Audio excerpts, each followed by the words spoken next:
स्वागत है आपका आज के एपिसोड में। सबसे पहले देखते हैं पिछले अभ्यास प्रश्न को। लघु वित्त बैंकों के संबंध में निम्नलिखित कथनों पर विचार कीजिए। पहला, ये एक ऐसी बैंकिंग श्रेणी है जिन्हें जनसंख्या के वंचित वर्गों को बुनियादी बैंकिंग सेवाएं और ऋण सुविधा करने के लिए स्थापित किया गया है। दूसरा, ये भारतीय रिजर्व बैंक द्वारा विनियमित होते हैं। तीसरा, सभी आरबीआई के सावधानीपूर्वक मानदंड और विनियम जिनमें सीआरआर तथा एसएलआर की आवश्यकताएं शामिल हैं, वाणिज्यिक बैंकों पर लागू होते हैं लेकिन लघु वित्त बैंकों पर लागू नहीं होते। उपर्युक्त कथनों में से कितने सही नहीं हैं? विकल्प ए केवल एक, विकल्प बी केवल दो, विकल्प सी सभी तीन या विकल्प डी कोई भी नहीं। तो इसका सही जवाब है विकल्प ए। लघु वित्त बैंक यानी एसएफबी। भारत में एसएफबी एक ऐसी बैंकिंग श्रेणी है जिन्हें छोटे व्यापार मालिकों, सूक्ष्म एवं लघु उद्योग किसानों और असंगठित क्षेत्र सहित जनसंख्या के वंचित वर्गों को बुनियादी बैंकिंग सेवाएं और ऋण सुविधाएं प्रदान करने के लिए स्थापित किया गया है। अतः कथन एक सही है। इन्हें भारतीय रिजर्व बैंक द्वारा विनियमित किया जाता है। अतः कथन दो सही है। आरबीआई के सभी सावधानीपूर्ण मानदंड और विनियम जैसे सीआरआर और एसएलआर बनाए रखना जो वाणिज्यिक बैंकों पर लागू होते हैं, वे एसएफबी पर भी समान रूप से लागू होते हैं। अतः कथन तीन सही नहीं है। आइए शुरुआत करते हैं पहले प्रश्न के साथ। निम्नलिखित में से कौन से देश उत्तर अटलांटिक संधि संगठन यानी नेटो के सदस्य हैं? पहला अल्बानिया, दूसरा क्रोएशिया, तीसरा फिनलैंड, चौथा मोंटेनेग्रो। नीचे दिए गए कोड का उपयोग करके सही उत्तर चुनिए। विकल्प ए केवल 1 और 4, विकल्प बी केवल 2 और 3, विकल्प सी केवल 1 और विकल्प डी 1, 2, 3 और 4।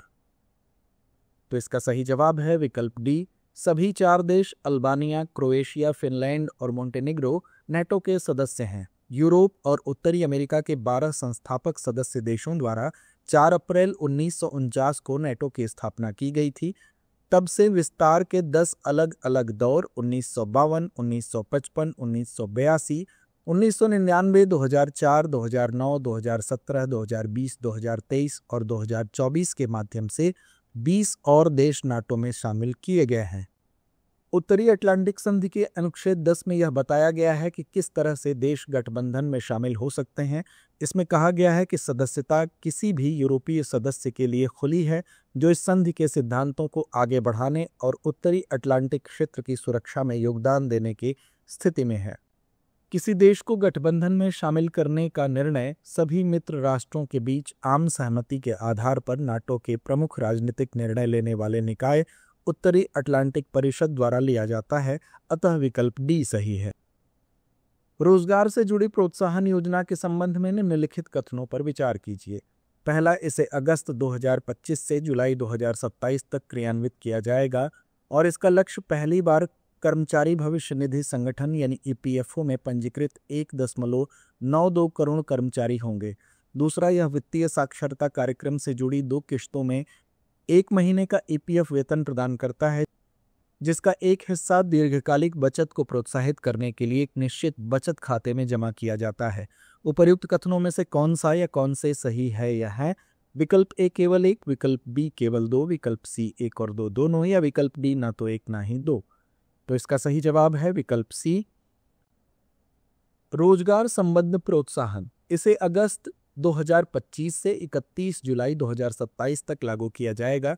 यह योजना 1.92 करोड़ प्रथम बार कर्मचारी भविष्य निधि यानी ईपीएफओ में पंजीकृत कर्मचारियों को लक्षित करती है। अतः कथन एक सही है, जिसके तहत उन्हें 1 महीने का ईपीएफ वेतन यानी 15,000 रुपए तक 2 किश्तों में दिया जाएगा सेवा के 6 और 12 महीने बाद, जिसमें वित्तीय साक्षरता कार्यक्रम पूरा करना अनिवार्य है। एक हिस्सा नियत बचत खाते में जमा किया जाएगा ताकि दीर्घकालिक बचत की आदत को बढ़ावा दिया जा सके। अतः कथन 2 भी सही है। योजना के भाग ए के अंतर्गत पहली बार नौकरी पर रखे गए कर्मचारियों को सभी भुगतान आधार ब्रिज भुगतान प्रणाली का उपयोग करके डीबीटी यानी प्रत्यक्ष लाभ अंतरण मोड के माध्यम से किए जाएंगे। क्रिप्टो करेंसी के संबंध में निम्नलिखित कथनों पर विचार कीजिए। पहला, यह अंतर्राष्ट्रीय बैंक संघ द्वारा विनियमित एक केंद्रीयकृत मुद्रा है। दूसरा, क्रिप्टो करेंसी के साथ किए गए लेन देन को ब्लॉकचेन नामक सार्वजनिक डिजिटल खाता बही में दर्ज किया जाता है। तीसरा, माइनिंग क्रिप्टो करेंसी प्राप्त करने के लिए जटिल गणितीय समीकरणों को हल करने हेतु कंप्यूटर की क्षमता उपयोग करने की प्रक्रिया है। उपयुक्त में से कितने कथन सही है या है? विकल्प ए केवल एक, विकल्प बी केवल दो, विकल्प सी सभी तीन या विकल्प डी कोई भी नहीं। तो इसका सही जवाब है विकल्प बी केवल दो। क्रिप्टो करेंसी एक डिजिटल या आभासी मुद्रा है जो सुरक्षा के लिए क्रिप्टोग्राफी का उपयोग करती है। यह एक विकेंद्रीकृत मुद्रा है जिसका अर्थ है इसे किसी सरकार या संस्था द्वारा नियंत्रित नहीं किया जाता है, अतः कथन एक सही नहीं है। क्रिप्टो करेंसी के साथ लेन देन ब्लॉकचेन नामक एक सार्वजनिक डिजिटल खाता बही पर किया जाता है, अतः कथन दो सही है। इस खाता बही का रखरखाव विश्व भर के कंप्यूटरों के नेटवर्क द्वारा किया जाता है तथा प्रत्येक नए लेन देन को इन कंप्यूटरों द्वारा सत्यापित किया जाता है तथा ब्लॉकचेन में जोड़ा जाता है। उपयोगकर्ता माइनिंग नामक एक प्रक्रिया के माध्यम से क्रिप्टो करेंसी प्राप्त कर सकते हैं जिसमें जटिल गणितीय समीकरणों को हल करने के लिए कंप्यूटर की क्षमता का उपयोग करना शामिल है। यह प्रक्रिया ब्लॉकचेन पर लेनदेन को सत्यापित और रिकॉर्ड करती है तथा बदले में माइनर को एक निश्चित मात्रा में क्रिप्टो करेंसी प्रदान करती है, अतः कथन 3 सही है। निम्नलिखित में से कौन सा देश फारस की खाड़ी की सीमा पर स्थित है? पहला इराक, दूसरा कुवैत, तीसरा संयुक्त अरब अमीरात। नीचे दिए गए कूट का उपयोग करके सही उत्तर चुनिए। विकल्प ए केवल एक और दो, विकल्प बी केवल दो, विकल्प सी केवल एक या विकल्प डी 1, 2 और 3। तो इसका सही जवाब है विकल्प डी यानी 1, 2 और 3। फारस की खाड़ी दक्षिण पश्चिम ईरान और अरब प्रायद्वीप के बीच अरब सागर की एक शाखा है। सीमावर्ती देशों में इराक, कुवैत, सऊदी अरब, बहरीन, कतर, संयुक्त अरब अमीरात, ओमान और ईरान शामिल हैं। यह पूर्व में ओमान की खाड़ी एवं होर्मुज जलडमरू से जुड़ा हुआ है। होर्मुज जलडमरू उत्तर में केशम द्वीप और ईरान के तट और दक्षिण में अरब प्रायद्वीप के मोसंडम प्रायद्वीप के बीच स्थित है, अतः विकल्प डी सही है। उल्लास नव भारत साक्षरता कार्यक्रम के संबंध में निम्नलिखित कथनों पर विचार कीजिए। पहला, यह केंद्र प्रायोजित योजना है जिसे वर्ष 2022 से 2027 तक लागू किया जा रहा है।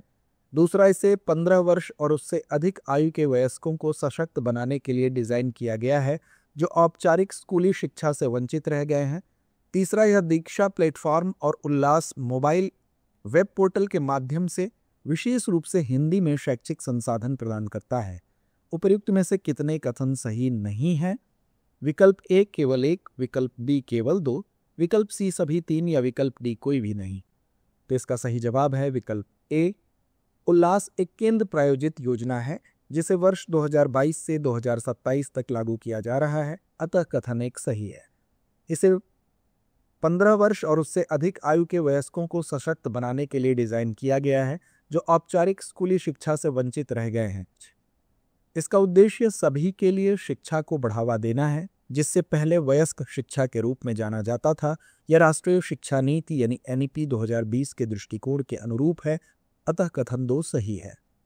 दीक्षा प्लेटफॉर्म और उल्लास मोबाइल वेब पोर्टल के माध्यम से अध्ययन सामग्री की सुविधा प्रदान की जाती है जो 22 भारतीय भाषाओं का समर्थन करता है, जिससे समावेशी और बहुभाषीय शिक्षा को बढ़ावा मिलता है, अतः कथन 3 सही नहीं है। अक्सर समाचारों में देखे जाने वाले शब्द प्रिज्म, पेस, CTRDH और A2K+ का सबसे अच्छा वर्णन इस प्रकार किया जा सकता है।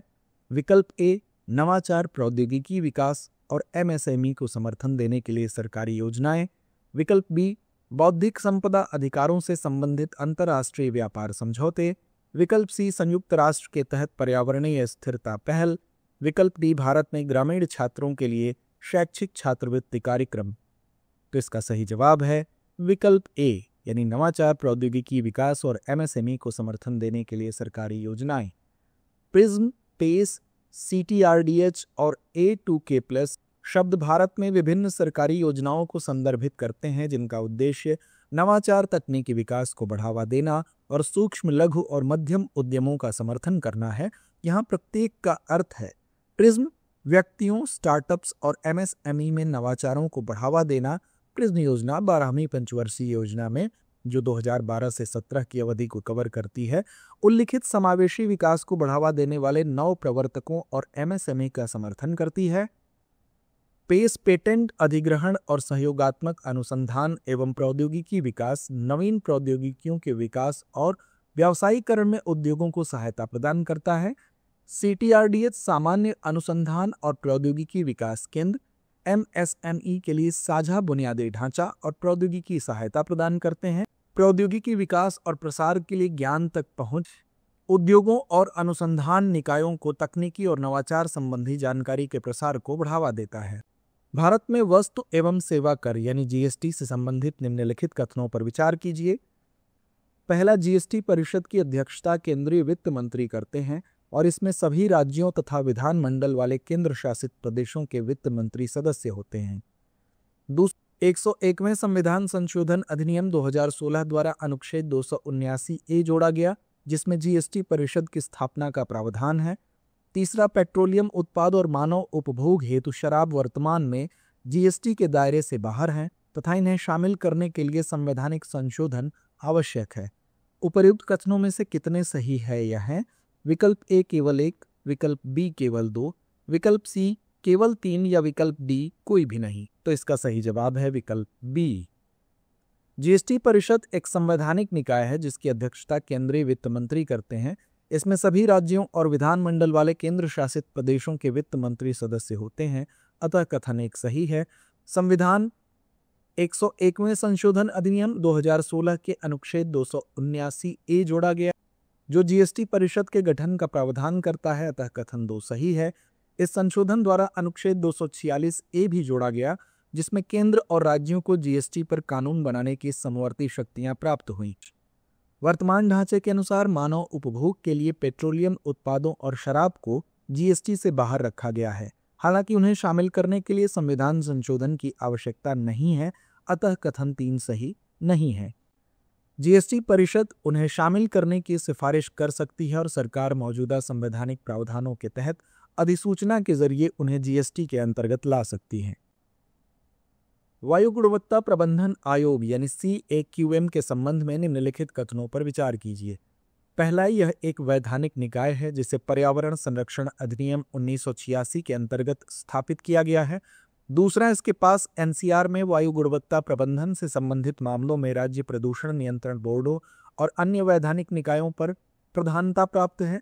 तीसरा, यह आयोग उन संस्थानों के विरुद्ध जुर्माना लगाने और अभियोग शुरू करने की शक्ति रखता है जो इसके निर्देशों का उल्लंघन करती हैं। उपर्युक्त कथनों में से कौन सा या से सही है या है?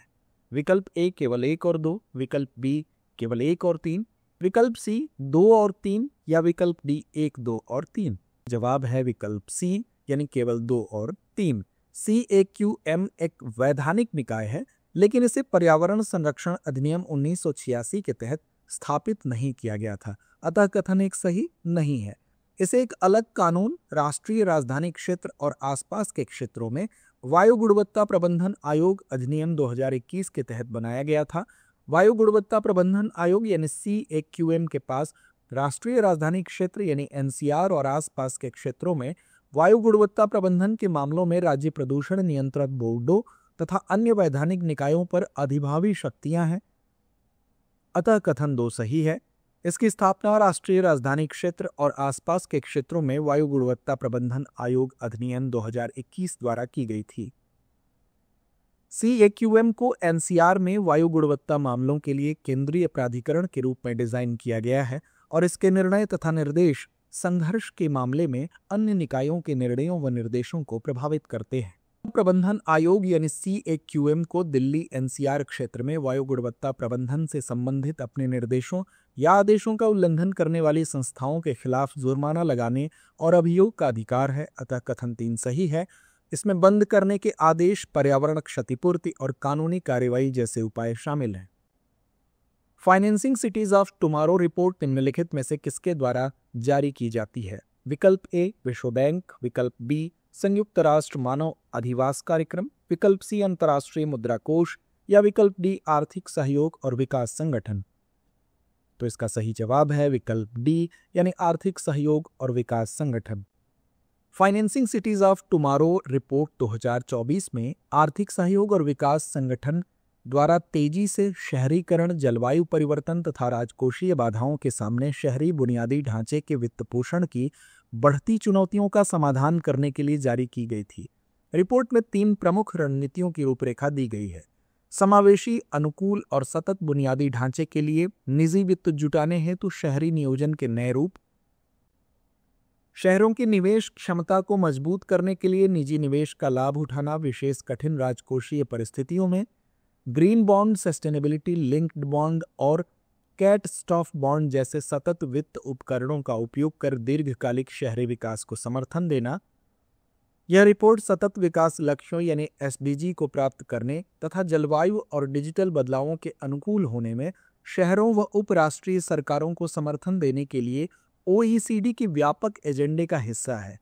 अनुमान है कि वर्ष 2050 तक शहरों में रहने वाली वैश्विक जनसंख्या 5 बिलियन तक पहुंच जाएगी, जो वर्ष 2015 में 3.5 बिलियन थी।